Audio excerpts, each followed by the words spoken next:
దేవునికి మహిమ కలుగును గాక. Vision QT fellowship YouTube channel వీక్షకులందరికీ యేసుక్రీస్తు నామంలో వందనాలు తెలియజేస్తున్నాను. మీరందరూ బాగున్నారు కదండి. మనము ఈ యొక్క నూతన మాసంలో అడుగు పెట్టడానికి దేవుడు కృప చూపించాడు. పోయిన నెలంతా కూడా మనము యెషయా గ్రంథము నుంచి, కీర్తనల నుంచి ధ్యానాలు చేశాం.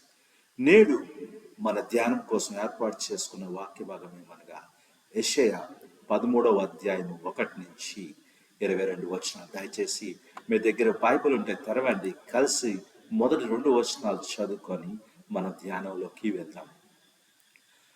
ఆమోజు కుమారుడైన యెషయాకు బబులోను గురించి ప్రత్యక్షమైన దైవోక్తి.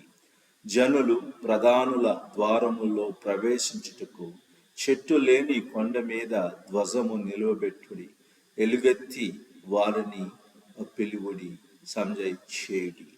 చదివిన వాక్యమును దేవుడు దీవించునుగాక. చదివిన వాక్యమును బట్టి మనం ఏర్పాటు చేసుకున్న అంశమేమనగా బబులోనుపై తీర్పు ప్రకటన. Proclamation of the judgment of Babylon. Proclamation of the judgment of Babylon అనే అంశాన్ని మనం ఏర్పాటు చేసుకున్నాం. ఈ వాక్య భాగము బాగా చదివిన తర్వాత సారాంశాన్ని మనం గమనించినట్లయితే, సమస్త జనులపై తీర్పును గురించిన ప్రవచనం దేవుడు ప్రకటించాడు. సంక్షోభ సమయంలో ఇశ్రాయేలు ప్రజలు శక్తివంతమైన దేశాలపై ఆధారపడుట దేవుని ప్రతిస్పందనగా ఉంది. దేవుడు మొదట బబులోనుపై తీర్పుని ప్రకటించాడు కదండి. ఈ వాక్యాన్ని చదివితే మనకు అది అర్థమవుతుంది. అది భవిష్యత్తులో యూదాను నాశనం చేస్తుంది మరియు తన సొంత చేతులతో సమకూర్చుకున్న శక్తివంతమైన సైన్యంతో వారిని దెబ్బతీస్తాను అని దేవుడు ప్రకటించినట్టుగా మనం చూస్తాం. దేవుడు శక్తివంతమైన దేశాలపై వారి దుష్టత్వాన్ని మరియు వారి యొక్క అహంకారాన్ని అంతం చేయడం ద్వారా వాటిని కూడా నాశనం చేస్తాడు. మరియు బాబేలు గోపురము సంఘటన సమయంలో జరిగినట్లే ప్రజలను చెదరగొట్టడం ద్వారా బబులోనును పూర్తిగా నాశనం చేస్తాడు. మాదీయుల ద్వారా వారిపై పడే తీర్పు మానవు యొక్క గర్వము అది ఏ విధంగా వ్యర్థమైందో బయటపరచబడు.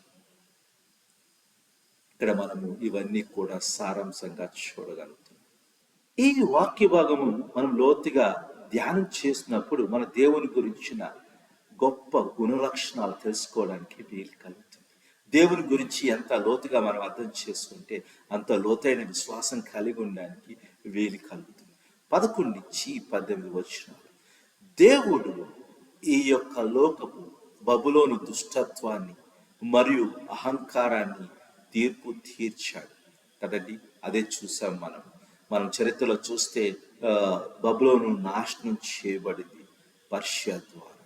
వారి దుష్టత్వాన్ని తీర్పు తీర్చడానికి బబులోను ఇతర దేశాలను అణిచివేసినట్లే బబులోనును కూడా అణిచివేయడానికి ఆయన మరింత శక్తివంతమైన జాతిని, అదే మాదీయులను దేవుడు లేపునట్లుగా మనం చూస్తాం కదండి. మన దేవుడు తీర్పు తీర్చే దేవుడు.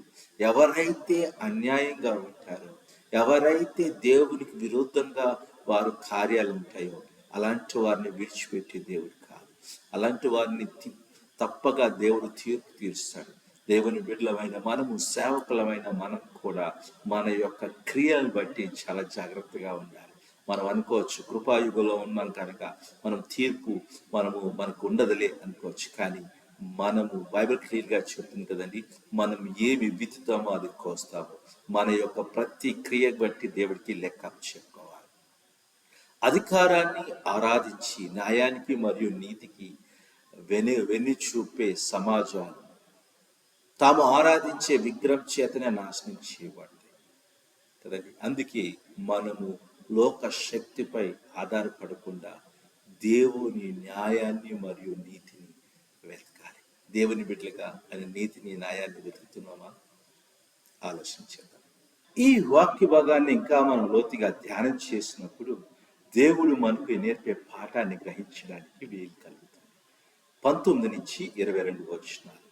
వర్ధిల్లుతున్న నాగరికతను కలిగి ఉన్నామని గొప్పలు చెప్పుకున్న బబులోను సొదొమ గొమొర్రాల కంటే నాశనం చేయబడింది.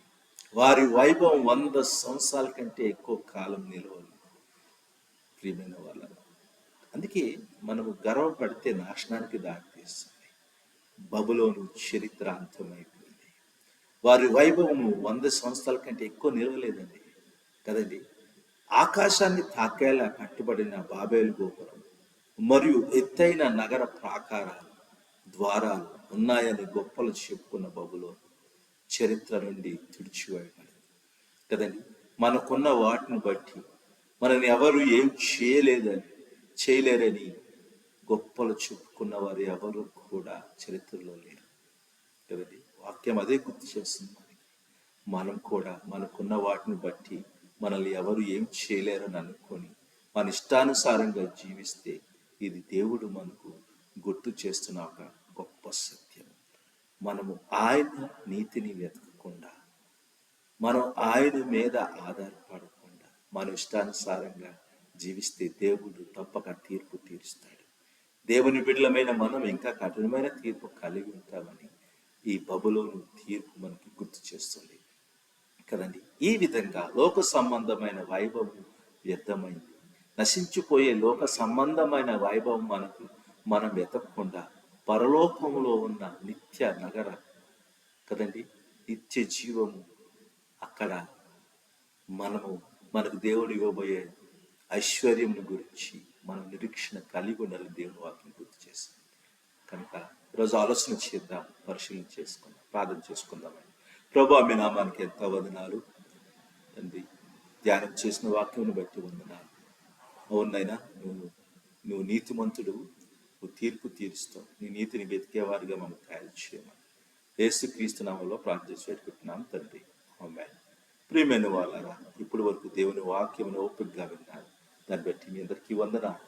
మీ అనుభవాలను మాతో పంచుకోవాలని ఆశపడుతున్నట్లయితే మమ్మల్ని సంప్రదించండి. దేవుని కృప మీకు ఎల్లప్పుడూ తోడై ఉండును గాక. ఆమేన్.